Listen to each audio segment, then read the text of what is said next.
नमस्कार दोस्तों, हमारे चैनल कथा अमृत पर आपका स्वागत है। आज हम आपको बताएंगे भगवान विष्णु ने मां लक्ष्मी को श्राप क्यों दिया था।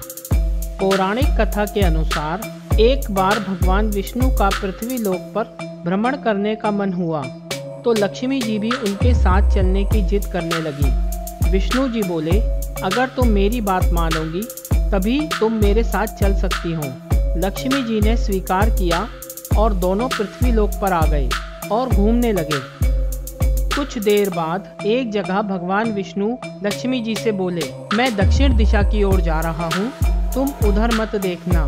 जब तक मैं ना आऊँ तुम मेरी यहीं प्रतीक्षा करना। विष्णु जी के जाने के बाद लक्ष्मी जी को जिज्ञासा हुई कि आखिर दक्षिण दिशा में ऐसा क्या है जो मुझे जाने से मना किया है। लक्ष्मी जी से रहा न गया और वो भगवान विष्णु के पीछे पीछे चली गईं।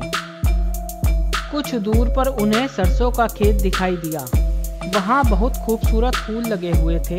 सरसों की शोभा से वे मुक्त हो गईं और उसके फूल तोड़कर उन्होंने अपना श्रृंगार किया और आगे चली तो उन्हें गन्ने का खेत दिखाई दिया।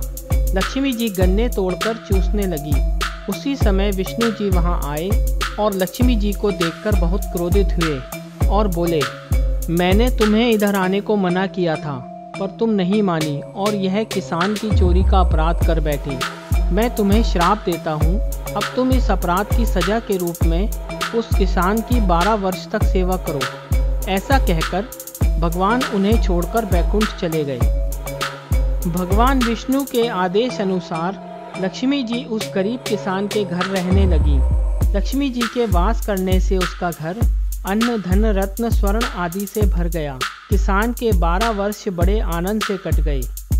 12 वर्ष बाद भगवान विष्णु लक्ष्मी जी को लेने आए। तब लक्ष्मी जी ने किसान और उसकी पत्नी को साक्षात रूप में दर्शन दिए और कहा, अब मेरे जाने का समय हो गया है।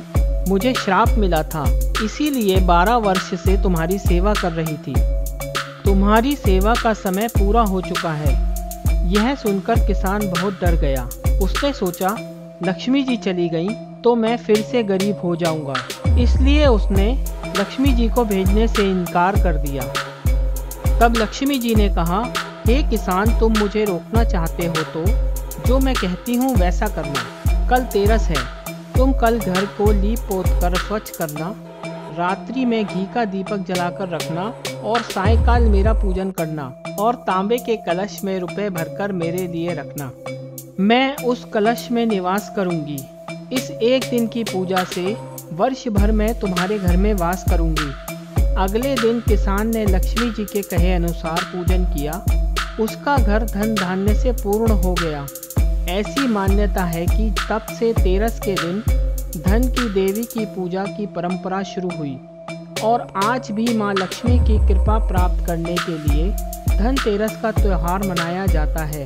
दोस्तों, ये वीडियो पसंद आया हो तो लाइक करें, शेयर करें और ऐसी ही रोचक कहानियों के साथ जुड़े रहने के लिए हमारे चैनल कथा अमृत को सब्सक्राइब करें। धन्यवाद।